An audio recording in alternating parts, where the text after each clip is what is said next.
folks. This is the Wizard Nerdcast, and I'm Tonelli, and I'm Jane. I'm Mayor. And we are here today with Kurtis Wiebe, the acclaimed writer of Peter Panzerfaust, Green Wake, and Rat Queens, just to name a few.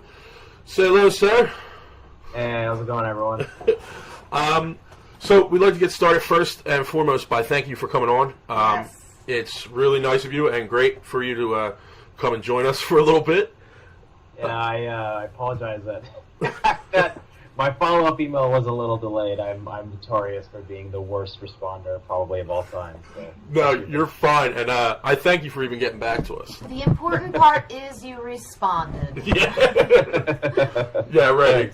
Exactly. For every 100 emails I sent out, I'm lucky to get you to respond to me. All right, well, there you go. I'm one up then, I guess. You are, yeah, it's perfect. So I guess I want to get started. I want to talk about you and where you started at. I know, reading up on you, I know your bio says you got started in comics around 2009. Is that when you started doing it professionally? Have you been writing before that? Where were you at around that time that brought you into it? My first publication was with Red 5 Comics, and they, for quite some time, did Atomic Robo. I don't know what they do anymore, if they do anything, to be honest with you, but it was a series called Beautiful Creatures, and it's terrible, so don't go look it up. Just look at my current work, please, thank you. It was just like a really short 2-issue series. It was actually a 4-issue series, but they wanted to condense them into 2 issues, so there were basically 2 double issues. And it came out, nobody bought it, nobody read it, and then I continued to pitch around for about a year and a half, and I essentially was ready to give up because, they always say, this writer came out of nowhere and all of a sudden had this hit with, Rat Queens, and it's like, no, man, you go through this shit for years before anybody even knows who you are, and that was kind of the case my end. My first publication, I fought pretty hard to get that one. That took me probably 2 or 3 years, and I would say I'd been rejected 20 to 30 times by that point. Oh, man. And so then after that book came out and nobody bought it and nobody really cared, that was kind of a big blow. So I'm like, well, you know what, I'm just going to keep going for a while. And then about the year and a half mark, I was like, I don't think this is going to happen, so I'm just going to go to one last convention, make one final push. And I think that was 2010. I went to Emerald City Comic Con and pitched my book that became Intrepids at Image. But I went there with the artist, Scott Kowalchuk. We pitched it around, and didn't expect anything really, to be honest. But we did. Image got back to us and greenlit it. I think it was about 2 or 3 months later. It was quite a lot later, but that's kind of where that I started getting into. I was still working, I don't know if you're aware exactly how the Image thing works, but you really only make money if your book sells. Right. And my first 4 series at Image did not do that, so I had to continue on with side work. So at the time, I was actually a bus driver in the city that I lived in. Really? Yeah, so I was a bus driver and a comic book writer at night, and I was working probably around 80 hours a week, because the same time that Intrepids got picked up, 3 months later, Green Wake got picked up, and they came out a month apart, actually, and that was a little bit daunting for never having been published with a major publisher before. I actually have a question about Green Wake. It seems like it did really well review-wise and everything. You won an award for this, your writing in this book. What do you think happened there? It was cut short at 10 issues and really kind of disappointing. What happened? That was kind of at the point when Image still didn't have, obviously Image is a powerhouse now, but when my first stuff was done there, they were just starting to, I think, maybe reconfigure the way things were done there. And so, man, when that book came out, and I think our first issue sold 5,000 copies, that was a pretty big deal. I had other friends that had been published there, and actually Riley Rossmo, who I did Green Wake with, he was really happy with that number.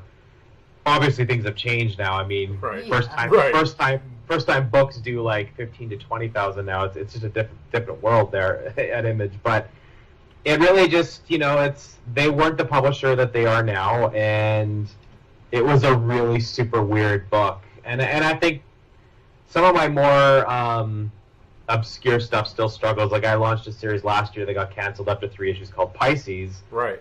Yeah. And it was a book that was really, really critically either loved or hated, just loathed.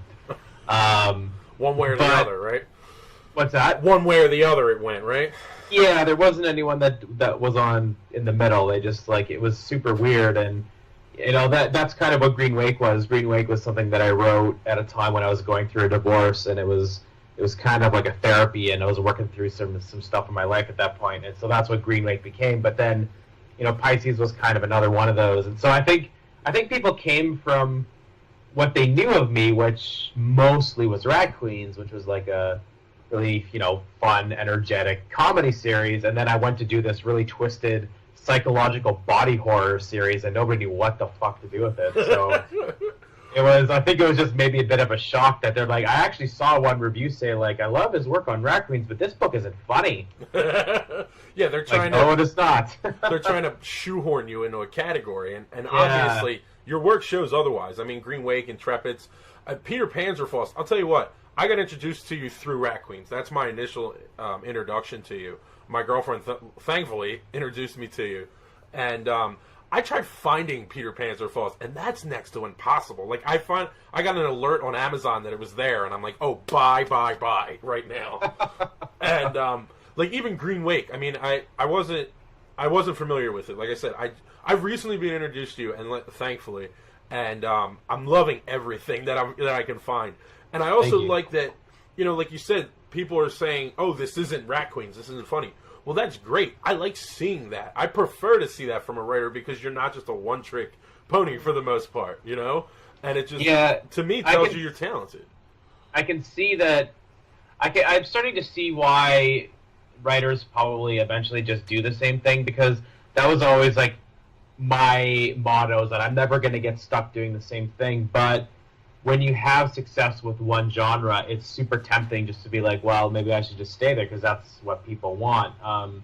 So I mean, that was a pretty hard realization, I guess. I really did think that because Rat Queens was doing fairly well, that I kind of arrived and that people would follow whatever else I was doing, and that proved not to be the case, actually. And I think Rat Queens is it's weird because it's the book that people buy that book. It's gotten to the point of its popularity where people buy Rat Queens because their friends tell them to, or somebody tells them to. It's kind of the word of mouth, but people don't know who I am. Right. They buy it because it says Rat Queens on the cover, right? And it's kind of like a mixed bag. It's that's awesome because people will buy it because they love the characters in the world and because their friends are telling them it's great. But on the other hand, it's that doesn't necessarily translate for me doing other things. I still have to promote as hard on my other projects, if not harder, to get people to care. It's a weird thing that I kind of realized in the last year. That brings up a good point, and we've talked about it a little bit. And my question to you is, what exactly? Okay, not necessarily who are you, but more along the lines of what brought you into this. I mean, you have such a diversity in books and what you write and who you are for the most part. I mean, you obviously big D&D fan.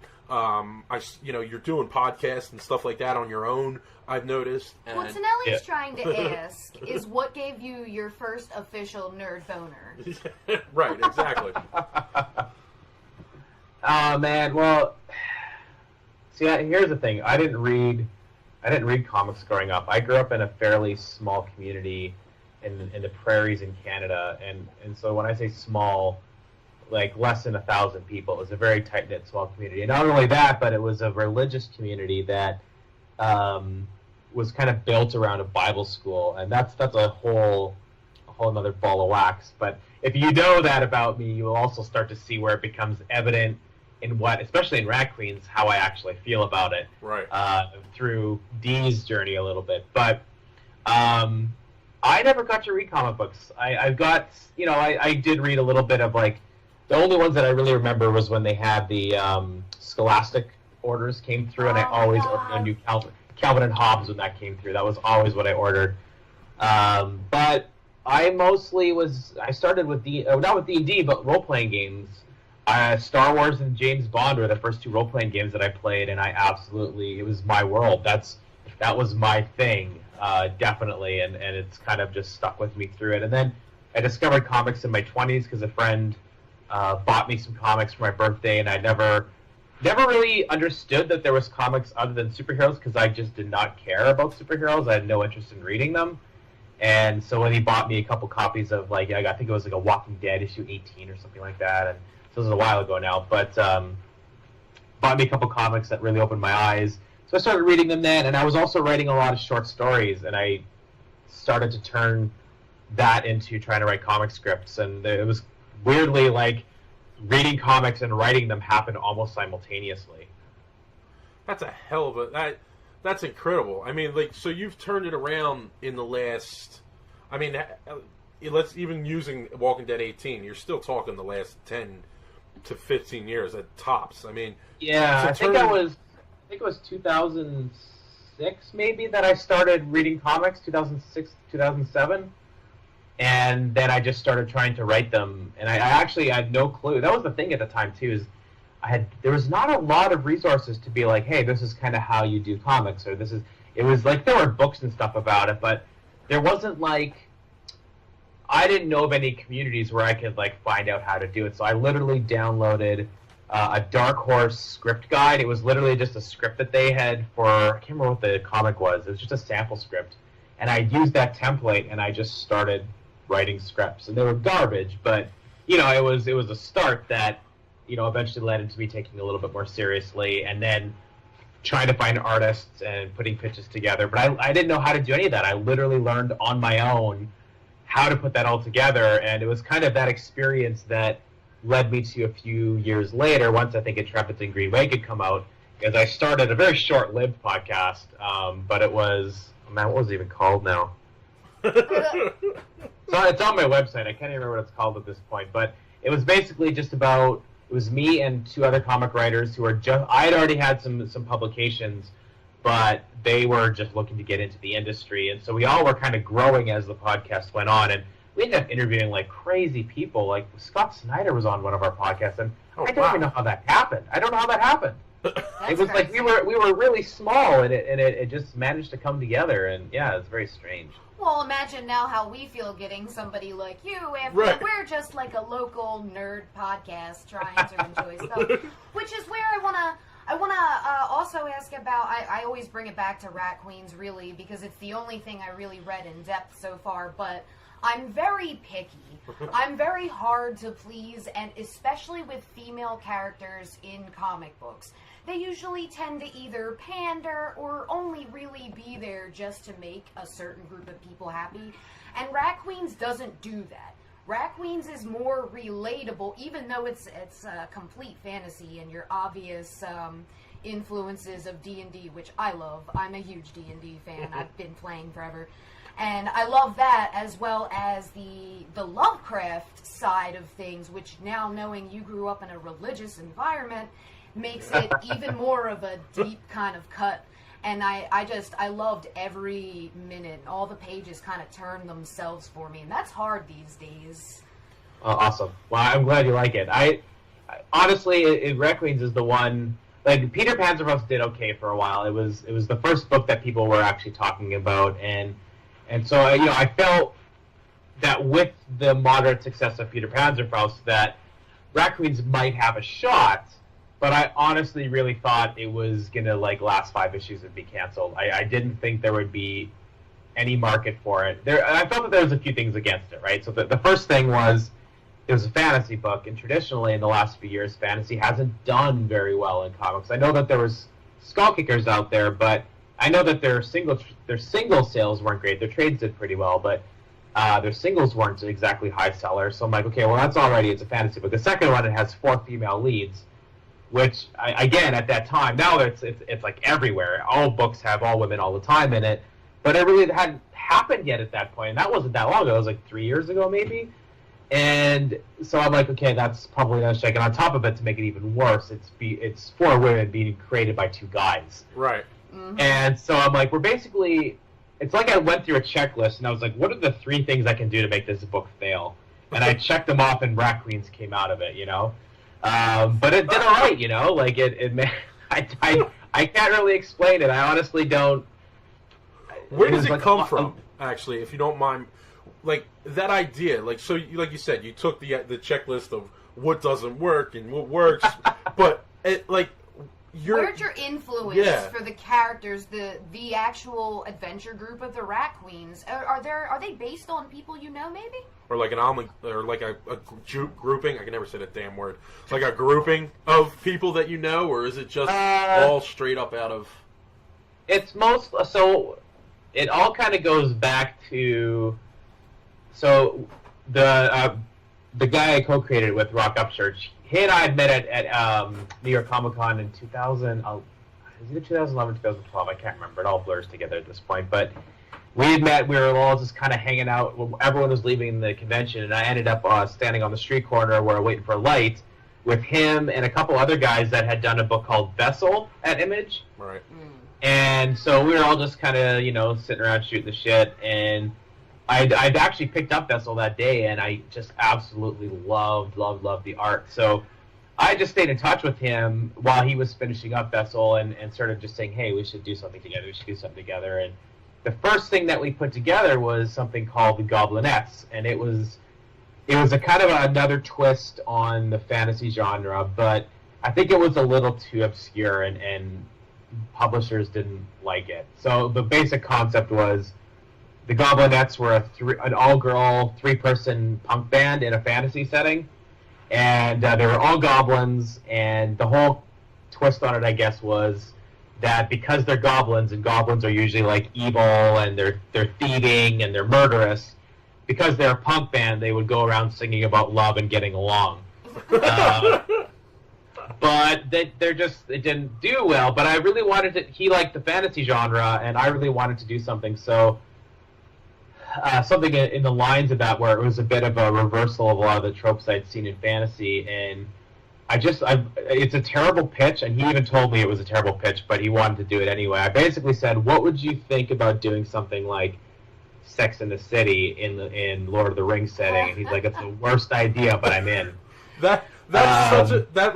If somebody would have told me that was the premise of Rat Queens, I don't know if I would have picked it up. But it is a terrible premise, but it really was just kind of the framework that I was trying to go for about, what would, if we took some of our modern sensibilities and what would 4 college-aged women who make really good money in a fantasy setting and have a lot of free time, what would that look like? And so that was kind of the framework for the series, and I essentially just did up just kind of a paragraph for each of the characters, and Betty was just supposed to be kind of this pothead, kind of hippie, lovey-dovey, bisexual, just super chill, and she's like a hobbit, but obviously we call her a smidgen, and then each of them had like a little write-up. I didn't go into too much detail, but I did have like a bit of a style chart that I wanted, like kind of this meets this, and obviously Hannah was a bit rockabilly. Right. Dee was like some kind of mix between like a weird cultist and a goth, essentially. So there was like a few things that I thought, that I would like him to hit, and then he just went and did the concept art for it, and that's really where it came out of. I didn't have a script written. I didn't have anything other than just like the general concept before I sat down and wrote it. And a lot of people don't know this, but it was, well, first of all, it had a different title, which we changed when we switched the format. Originally, I was going to kickstart it and do it on my own. And a week before I launched the Kickstarter, it was all set up. I still have all the files ready to go. A week before, Riley Rossmo, who I did Green Wake with, he's like, why don't you pitch this at Image? I'm like, I don't think they want something like this. I really didn't think they would. And 24 hours later, they greenlit it, and so I canceled the Kickstarter, and I changed the title to Rat Queens, but the original title was Pussy Rats. Oh, that's amazing. What, now, you're with Image, but initially it was Shadowline, right? Yeah, so it's a sub-imprint of Image as a whole. So that's the imprint run by Jim Valentino, one of the founders of Image. Now, do you get a chance to work with any of like you said, so the founders, do you get the chance to work with any of them? I mean, I'm slightly familiar with the idea of Image, at least the idea that your book sells, you make money. But do you work alongside anybody in there? Like any of the big names, the founders, anything along those lines? Image was founded by, of course, the iconic Todd McFarlane. Well, at least one of, right. So what is it like to know that such like crazy artists have come out of there? And what was it like working in that place where those people that have made comic book history came out of? Well, I mean, the big draw with Image is that it's creator-owned, so I guess the way you can break that down is if you work for Marvel or DC and you write Spider-Man, if they make like a movie completely based on an arc that you wrote, you don't really get shit for it. It's like you are just hired to do a job and you do your job. Whereas with Image, all they do is they publish it, they take a fee, and they have to recoup their costs of printing and everything like that. And anything that you make is kind of left over is yours for you and the creative team to split up, and you get to own 100% of the property. So Rat Queens is something that me and Rock Upchurch, that we created it together, we own it. They don't take anything if like a TV show or anything like that happens. That's all us. And so we also have pretty much complete freedom. I mean, I say pretty much, but I would actually go on to say we have complete freedom to do whatever we want with the story and anything that you do at Image, because there is editorial, but they're mostly there to make sure that everything's looking right. But story-wise, it's completely what you want to do, and so there's that complete freedom. And that, for me, is a huge draw. I don't think that I would actually ever really want to work at Marvel or DC, and I've actually gone on the record and said that a few times, which is probably why I've never worked there. You know what, though? You're really drawing the names in. I mean, you're at least that. Like you're working with great people, and like you said, you own this property, and it's obviously getting attention because I mean there was a TV show in the works. Is there still a TV show in the works? Let's talk about that. What happens to the TV show? There's still things ongoing. That's all I can say. Because it just takes a while. Well, let me ask you a question then, about at least in broad strokes of it. Was it something that you were looking at animation-wise? I've seen talk of that, not live action, or is that something you can't speak of towards it? It's either. I'm pretty sure the announcement said that it was like to be an animated series, but I don't know exactly what the statement said. But I think that would be the most likely medium, just because it's a fantasy setting, and if you want to turn it into like a TV show, it would be incredibly expensive to do like a full-on action fantasy series, and I would say animation would probably be the most likely. Is that what you wanted, or is that? Yeah. I mean, I would definitely not argue with a live action film or something like that, right. But I think just realistically, I think an animated show would probably be the best format. Now, is there something you've worked with? Now it's been 3 artists on Rat Queen specifically, Upchurch, Stefan Szejek, and now you're working with Tess Fowler. How does it, like, I know as an author, you have to do you kind of change the way you write even on a minute scale to fit your artist, or do you kind of just stay, this is how I'm doing things, this is what I want, you interpret my words? How does it affect the writing process and the comic creating process? Yeah, well, it's hard to say. Like, the way things all happened, every time a new artist came on, I had already written the material that they would work on. For the most part, like, when Tess came on, that was different. But originally, Stefan Szejek was supposed to work, he was supposed to finish up to issue 15, but then he got really sick and had to bow out. So I had already planned out and plotted that entire arc with him in mind. And then Tess came on to, just to kind of save the book, because I didn't have anyone when Stefan got sick, and she'd already done the Braga issue, so I knew how to work with her a little bit. So that arc was already planned a little bit, so I didn't have a lot of leeway. I mean, maybe in scripting, but story-wise, I'd already kind of committed to something, and I had a vision for it, so I did kind of just write it as I planned to write it. But that was something that Tess and I have been talking about for quite some time, is that, I want to this new arc that we're already starting, like she's actually working on issue 16 right now, and I'm still finishing the script for it, but it is a little bit different, and it's definitely like catering to Tessa's strengths, and just with this new vision of like, I really want to infuse that kind of fun bounciness to it again, because I don't know if you guys are caught up, but the last arc has been like really dark and depressing. No, I'm close. I think I'm an issue or so behind at the moment, but yeah, I feel you on it. It's definitely, I'll agree with you on that. Now, I've been seeing some of Tessa's stuff. She's been posting it on Twitter, and you retweet it yourself, and it looks great. And I mean, it's you not necessarily one extreme to another, but seeing the characters take different shapes and different forms. Is there do you, when you say you see Hannah, do you see Hannah the way Church drew it? Do you see Hannah as the way Tessa's drawing it, or do you have an idea of who Hannah is, and that's just who she is in your mind? I think they each have like a different take on it. Like I think they probably had, Rock and I originally created them, and so that is like kind of the foundation of the characters, and that's where I started writing them. But I guess when I write them, they're still the same character in my head. It's just interesting to see different people's takes on it, and not just even with like, Rock's, Stjepan, or Tess, but even just like fan art and stuff like that, to see like how the personalities, what they mean to different people, and it's an interesting way to see it because everyone has a different filter for it. But for me, it's always pretty much the same. I know all their backgrounds. I know what their personalities are. I know what drives them. I know their fears and their insecurities. So it's really just kind of like the lens that the illustrator sees, that they put their own spin on it, and it always is the character to me. It doesn't matter really who's drawing it. And that's okay. That brings me to my next question, because since there are different interpretations of it depending on who's drawing it, I know myself now, and Jane, as of today, she was yelling at me that it had to happen.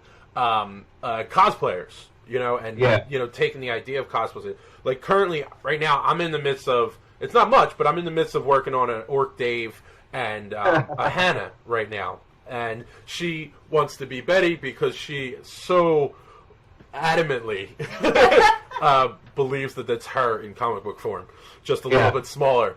Have you experienced like cosplayers coming up to you and seeing the different iterations of it in real life and stuff like that?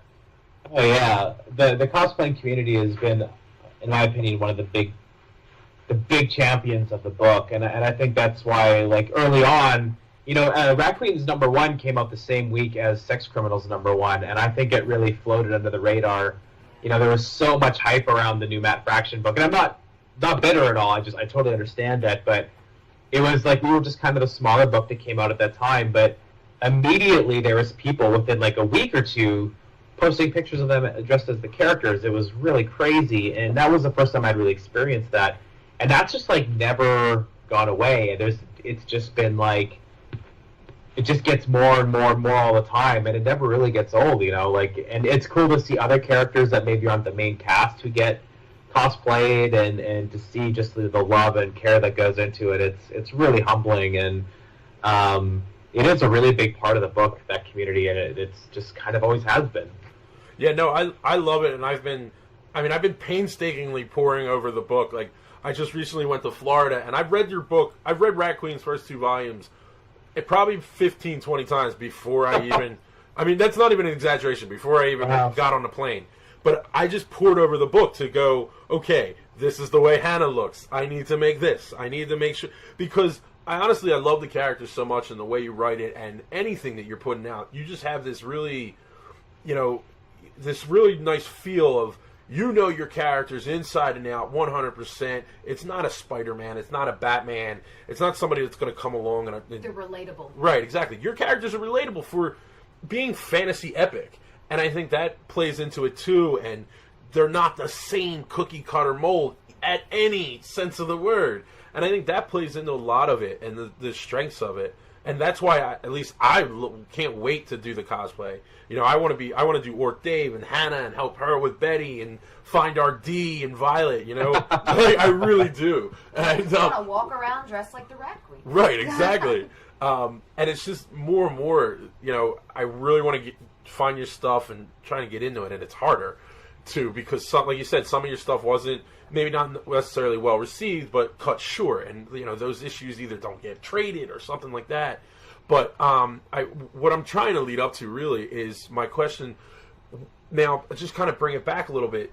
Is there something that you always look for, like, or at least always harken back to when you start writing, like a specific, not necessarily genre, but like, okay, I have motivation, right? Exactly.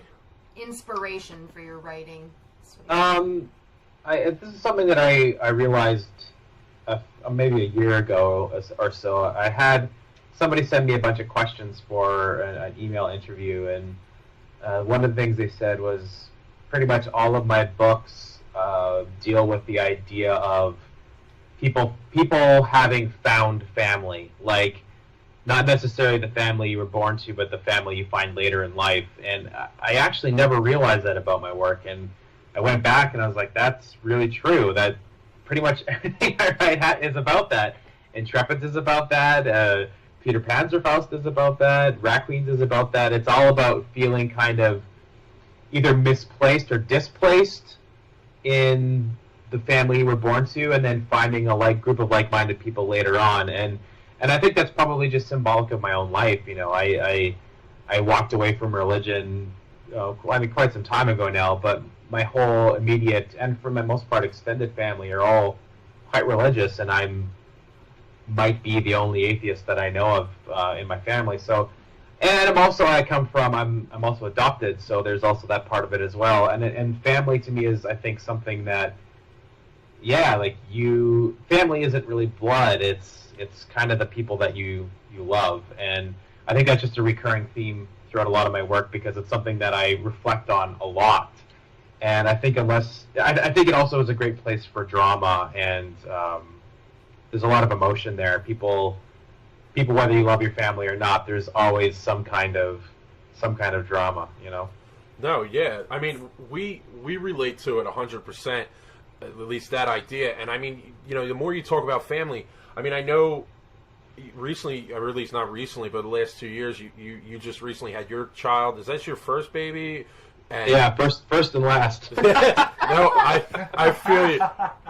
I have a son. He's 2 years old, and he's the devil.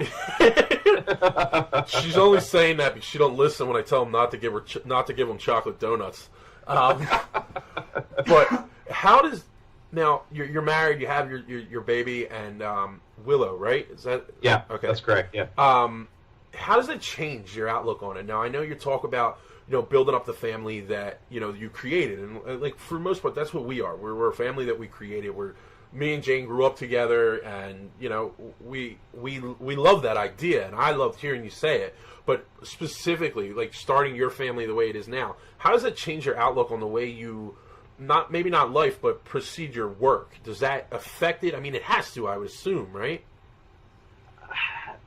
I don't know. You might have to ask me that in a few years. You usually don't see that shift until a little bit later. I don't know that it's really affected.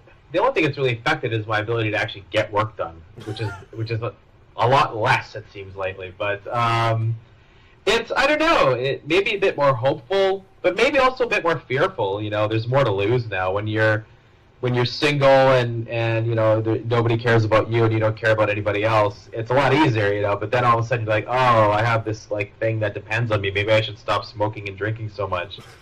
Just like, also there's consequences to your actions, or at least you're more aware of them, I guess. Yeah. But yeah, I don't know if it's directly affected my writing. I don't know. We'll probably have to reflect on that in a few years, but it's a good question. So I have a random one for you. Would you consider yourself, when you were younger, and you said, you had like a religious upbringing and everything, and I could kind of relate to that because my mother was one of those born-again Christian types. So I kind of understand where you're coming from. Like, I wasn't allowed to have certain kind of music, certain kind of books and everything. Yeah. Do you consider yourself an indoor kid when you were younger? You know the type. I don't know. I grew up for a long time before we moved to that small town. I actually grew up on a farm. and I love being outdoors. But I think I can actually honestly say that in grade 5, when I got a Nintendo, that changed everything. And I was definitely much more of an indoor kid. But I mean, honestly, like I live in a small town. There was, you're always hiking around doing something. But I don't know. Like I think as I've gotten older, I've become that person. I'm basically like my wife has to remind me that I haven't left the house in 3 days, and that's not even an exaggeration. Like I would probably stay in for weeks if I could. But she's very much like a very busy person. She likes to be out, and my daughter, if you do not take her out every day, she goes crazy. So that maybe that's another adjustment that I've had to deal with. But that's, I don't know, like when I was younger, I think I was a little bit more adventurous. But as I've gotten older, I just don't find enough reasons to actually leave. Well, you okay, so you're the indoor kid at the very least, well, right? Yeah. It's not obligated to be. So, being along those lines, now I want to bring it back to D&D a little bit. I've never played. These guys kill me, and they tell me I would love it and stuff like that. He refuses, actually. I don't. Refused. Won't even try it. So you know how it is when there's a kid around. You can't necessarily do certain things, but you are doing. You're the dungeon master for your wife's D20 Babes. Your YouTube channel. Yeah. Tell us a little bit about D20 Babes, because that's Sure. awesome. Well, yeah, that was her idea, and this is something that she's been kind of bugging me to do, to like get things organized as far as kind of launching this thing off the ground since like probably spring of almost a year ago now. And I just was like, I'm really slow on the uptake of these kind of things, and I was like, I don't know, like nobody gives a shit, like nobody want to watch it, and it's a lot of work, and I was just being, myself. And she just like kept on like, yeah, I think we should do it, and then we started. Weirdly, it was like do you guys know what Critical Role is? I just recently found out about it. Yes. Okay, so it's basically if you're not aware what it is, it's an online. It's a broadcast on Twitch on Thursday nights at 7:00, and it's on the Geek and Sundry channel, and it's 7-8 people. They're all voice actors that play D&D, and it's huge. It's like becoming really, really big. But it was weird because Liam O'Brien, who is on the show, he became a fan of Ashley Johnson first, I guess, was kind of the prophet who spread the good word of Rat Queens to all of her friends on that show. She passed it along, and then Liam got in touch with me, and I ended up meeting those guys, all of them, at San Diego Comic-Con last summer, and I've kind of been friends with them, and I started watching the show before San Diego, just saw, I'm like, well, I'm not really into this kind of stuff, like watching people play D&D. Like, it's embarrassing enough that sometimes while I'm playing it, I have a moment of stepping outside myself and realizing what I'm doing, and it's really embarrassing. So I didn't really, I'm not really wanting to watch this. And then I started watching it, and I absolutely fell in love with it. So I was like, okay, maybe there is something here. But it took me about 5 months to, like, really start thinking about it. So she had come up with this concept. She's like, I want to run a game with, like, 3 of my female friends, because she had been gaming with me since we met, like, a few years ago now. But it was always her and, like, a bunch of other guys. And she wanted to play with just other girls. How did she find girls that played Dungeons and Dragons? What's that? How did she find other females that play this? Well, so there's only actually one of them on the team that did, and that was Jenny, who plays Leo on the show. And she had played D&D she plays World of Warcraft and all that kind of stuff, but she's also played D&D. But the other 2 girls, Julia, she's from Mexico, and I live in Vancouver, Canada. She's been here for a few years now, but she's married to a good friend of mine. And then Nee, who plays Shriela, she's an actress. You've seen Watchmen. She's the pregnant Vietnamese woman that gets shot. Oh yes. All right. Anyway, so like she's been in films and stuff like that, and so we just kind of wanted to get a really diverse group of people together, people who had played, people who hadn't, and so they were all friends. And Shannon basically just built the show. I'm technically the producer of it. I got all the equipment and I set it all up and I do all the video stuff. But this is really like it's her show, and so I just said, hey, why don't I just run the game? We might get some Rat Queens crossover. it might help promote the show and stuff like that. And it's just kind of worked out. The two that haven't played it, you would never know it. They're just took right to all of it, and it's just been really interesting. So she was totally right about the fact that there would be an audience. I'm so skeptical now in my old age, but she was right. You're not much older than we are now.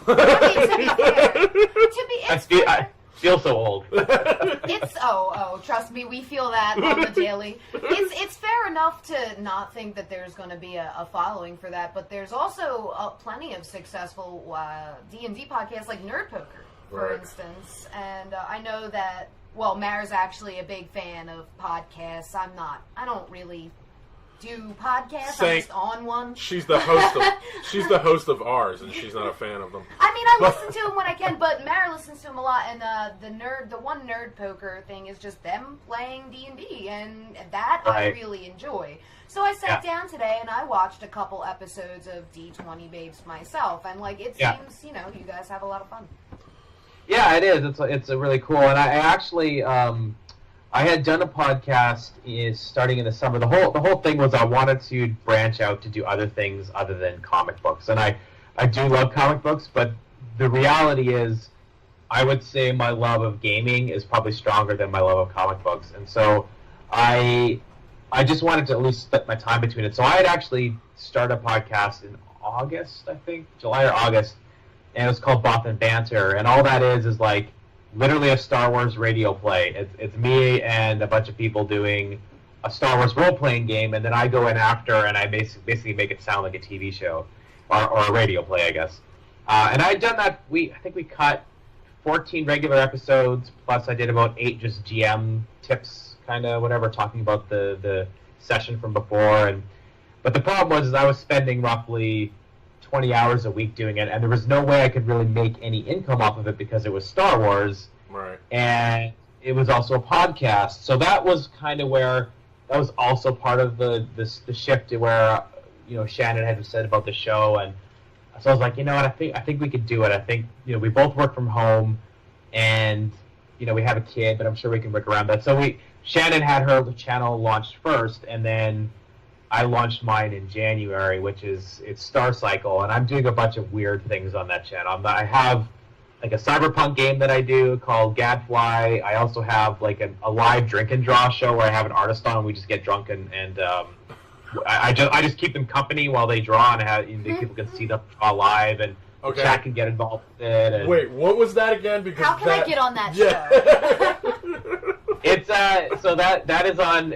I have my own channel. It's called twitch.tv/StarCycle, and it's Tuesday nights we do Gadfly, which is a cyberpunk game, and then Saturday nights it's called Absinthe of Art, and so the first drink they have has to be absinthe. Oh Jesus! And we do the whole the ceremony of it, and then we just kind of drink and it's funny because I literally thought when I pitched it to a bunch of local artists here in Vancouver, I was like, you can just come on for an hour and a half and we'll just sit around and chat. And every single one has gone for 5 hours. Holy fuck. And usually, if you can see it on my YouTube channel, I've been posting snippets of it, but it's a 5-hour show, but if you want the full experience, you have to actually watch it live because I don't post the last 2 hours. It's because usually at that point, some stories start coming out that people don't want out there publicly. So there has been some pretty funny moments, stories that I told myself people were pretty shocked by. But anyway, it's a lot of fun, and that's really what I really wanted to be I really do like writing comics, but I also have this really huge desire to produce and facilitate other creative people. That's a really big drive of mine, and Vancouver's full of filmmakers, writers, artists, all that kind of stuff. So this is just kind of an avenue for me to assist local people and bring that community together. And then there's no money in it for what I'm doing right now, but it's still pretty rewarding. And who knows? Maybe one day we'll make some money off of it. You're on so many different places, and you seem to have it all under control really well. I want to bring it back to the comics. Now, I know you recently were talking about releasing a new series. Yes. Called Bounty, and I know you're going to release some details at Emerald City Comic Con. Yeah. Is there anything you could maybe tell us about it? Maybe give us maybe a gist, something. Yeah. I mean, yeah, sure. It's I can't really say who's publishing it or anything like that. They gave me the permission to post that cover. Right. So I'm working with an artist named Mindy Lee, and I actually found her on Tumblr, the darkest place in the internet. And I actually really don't like Tumblr, but I've found a lot of really interesting people there, and Mindy was one of them. She had posted all this really cool, like it felt like Disney meets anime meets Blade Runner stuff, like really cool stuff. And so I'd emailed her and asked if she'd be willing to do a project together. And so Bounty came out of that. Bounty was actually originally like a TV pitch that I've been trying to get into, like into television with like animation, but it's a tough, unless you have connections, it's pretty tough. So I just like, you know what, I love the concept, and so I just adapted it straight into a comic form, and it's actually worked really well. The basic premise is it's a science fiction book set in the future of no determined location. It's just kind of like a world that I'm creating with Mindy, and it's basically about sisters that are bounty hunters in the future, and they have a rather sordid past that they're running from, and so they basically are hiding in plain sight as bounty hunters when they're being hunted by bounty hunters. Interesting. Yeah. Now, and you can't talk about who's publishing it just yet. That's definitely something I want to get into. Is this going to be a monthly run? Is this going to be a digital thing? Or yeah, it'll be traditionally published. It'll also be digital, I assume. I think at this point it's like a mini series, but I don't know. I don't think that's really, like, we have like a certain number of issues that we're planning for, but you know, as in comics, everything is how does it sell. Right. So I have to finish the 5th issue this week. We're pretty far ahead. Like, if we're talking previous things that I've done, you know, we've literally gone, when the first issues come out, we're just finishing the second, which is a dangerous place to be. So I'm almost done writing the first entire arc, and it doesn't come out until summer. oh shit, okay. Wow. Yeah, so I'm pretty far ahead on it. And the art is right now, the 3rd issue is being finished right now. So. Oh, that's great. I can't wait for that. Well, Yeah, it's good. It's kind of. I guess the other thing that I can say about it is, I had a lot of people say to me that, you know, they absolutely love Rat Queens and they loved the example it set for young women, but a lot of parents said they would love to give Rat Queens to their daughters, but they just didn't feel right doing it. And I totally understand that. So this is kind of a response to that a little bit. And so it is still, I would still say it's probably like PG-13, but it's dialed down a little bit. It has maybe a similar kind of feel to it. The comedy is a little bit different, and I think honestly I've matured a lot as a writer since the first issue of Rat Queens, and I'm really happy with it.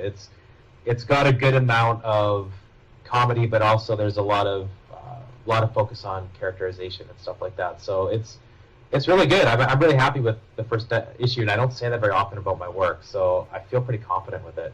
so you're telling me it's Rat Queens in space without the cursing and sex? Yeah, basically, yeah. It's yeah. I mean, that'd be a good way to sell it, I guess. I'm gonna try to avoid that because I don't want people to think that I'm just cashing in on the success of a previous book. But Cash in, damn it. Do it, because we'll read it. Yeah.